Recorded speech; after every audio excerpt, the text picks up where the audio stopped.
प्यारे विद्यार्थियों, मैं शीशपाल चौहान आप सबका अपनी ऑनलाइन टीचिंग क्लासेस में स्वागत करता हूं।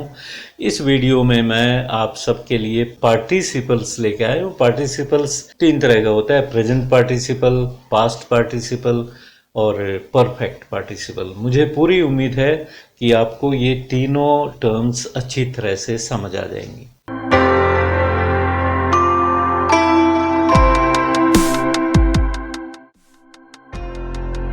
अब आते हैं पार्टिसिपल्स पे। Types of participle: present participle, past participle, perfect participle. तीन तरह के पार्टिसिपल होते हैं। Use of present participle: see the following sentences. Mohit is still sleeping. She was waiting for her husband. They have been waiting for you since morning. You had been sleeping for 2 hours when I came to meet you. He will be doing his work at this time. It will have been raining since morning. तो ये जितने भी ing form है, these are present participle. Sleeping is present participle. ये past continuous में present participle है और ये present perfect continuous tense में present participle है। ये past perfect continuous tense में present participle है। ये future continuous में present participle और ये future continuous tense में present participle। जितने भी कंटिन्यूस टेंसेज हैं, 6 कंटिन्यूस टेंस होते हैं, 3 प्लेन होते हैं, 3 परफेक्ट कंटिन्यूस होते हैं। सारों में आप प्रेजेंट पार्टिसिपल का यूज़ करते हो।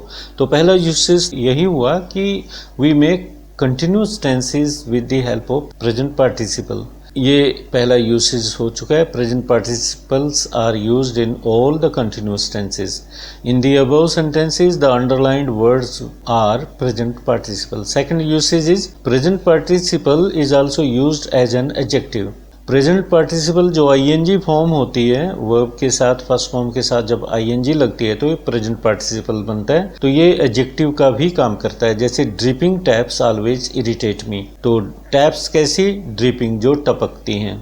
टपकने वाली टूटियां मुझे इरिटेट करती हैं। थर्ड यूज है to avoid relative clause. Present participle can be used. Relative clause को अवॉइड करने के लिए स्पोकन इंग्लिश में काफी यूज होता है ये, तो प्रेजेंट पार्टिसिपल यूज किया जा सकता है। जैसे those living in glass houses should not throw stones at others. अगर आप यहाँ पे प्रेजेंट पार्टिसिपल यूज करते हो तो ये सिंपल सेंटेंस बन जाता है। अदरवाइज हु लगाना पड़ेगा, रिलेटिव प्रोनाउन लगाना पड़ेगा, तो ये कॉम्प्लेक्स सेंटेंस होता है। Those who live in glass houses should not throw stones at others. तो हु लिव की जगह लिविंग कर सकते हो आप। Those living in glass houses should not throw stones at others. Fourth use is after verbs of sensation.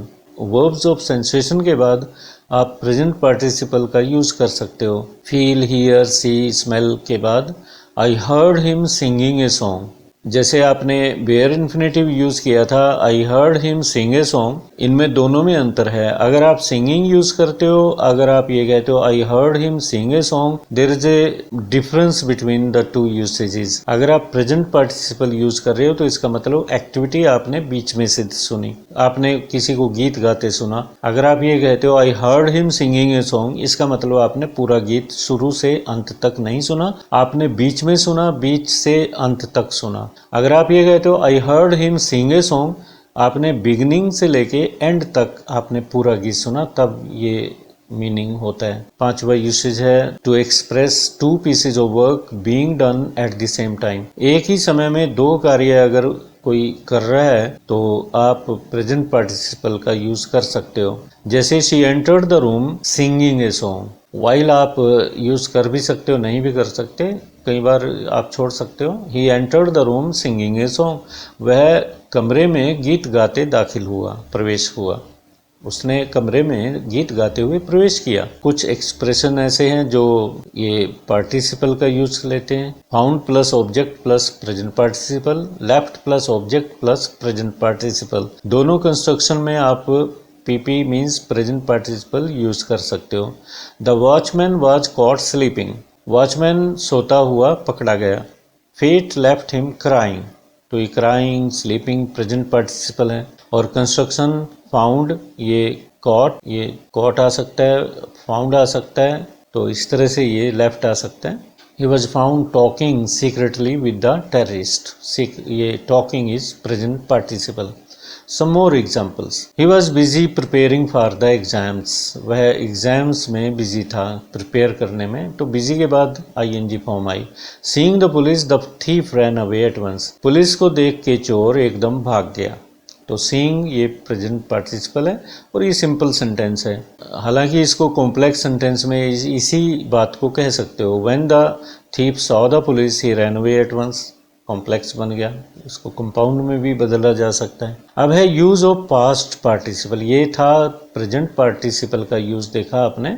अब है use of past participle. The so called third form of the verb is called the past participle. जो तीसरी form होती है verb की उसे past participle कहा जाता है. इंग्लिश में दो ही फॉर्म होती है वर्ब की, फर्स्ट और सेकंड. थर्ड फॉर्म तो पास्ट पार्टिसिपल होती है. बेसिकली इंग्लिश में टेंस भी दो होते हैं. फ्यूचर टेंस तो आप मॉडल ऑक्सिलरी वर्ब शैल या विल से बना सकते हो, जबकि इज एम आर ing से भी आप कंफर्म कर सकते हो फ्यूचर टेंस को. तो यहाँ पे एग्जांपल हैं द बर्न्ट हाउस. ये थर्ड फॉर्म जो होती है वर्ब की, ये एडजेक्टिव का भी काम करती है.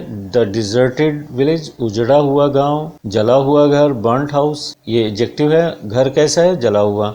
गांव कैसा है? उजड़ा हुआ. अबेंडन्ड बैग, छोड़ा हुआ बैग, जैसे कोई तिरस्कार करके चला जाता है, छोड़ के चला जाता है. It also does the function of an adjective. यहाँ पे एडजेक्टिव का काम ये थर्ड फॉर्म कर रही है, पास्ट पार्टिसिपल कर रहा है. Yesterday I met a disappointed man.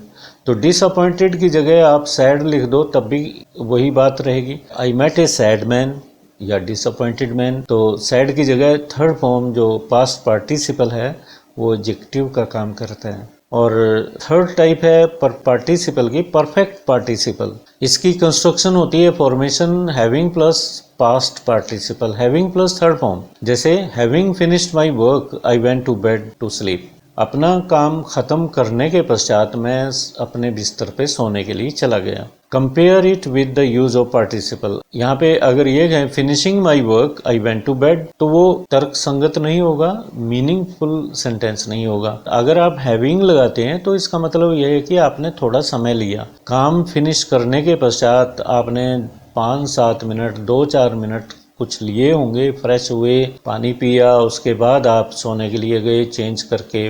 और अगर आप ये कहते हो finishing my work I went to sleep, एकदम कार्य खत्म करने के बाद आप सो गए, ऐसा लॉजिकल नहीं है. यहाँ पे पुलिस और चोर के रिलेशन में ऐसा हो सकता है. आप यहाँ हैविंग नहीं लगा सकते. Having seen the police the thief ran away at once, ये गलत हो जाएगा. एट वंस का मीनिंग ही नहीं रहेगा इसमें. पुलिस को देखकर चोर तुरंत ही भाग गया, तो यहाँ हैविंग नहीं आ सकता, यहाँ सीइंग आएगा. इसका मतलब एक्शन, दोनों एक्शन एकदम हुए. चोर के द्वारा पुलिस को देखना और उसके द्वारा भागना, दोनों एक्शन तुरंत हुए. जब दोनों एक्शन फटाफट होते हैं तो ये प्रेजेंट पार्टिसिपल यूज किया जाता है. अदरवाइज अगर गैप हो, लॉजिकल उसमें सीक्वेंस हो, तो आप having plus third form use करते हो.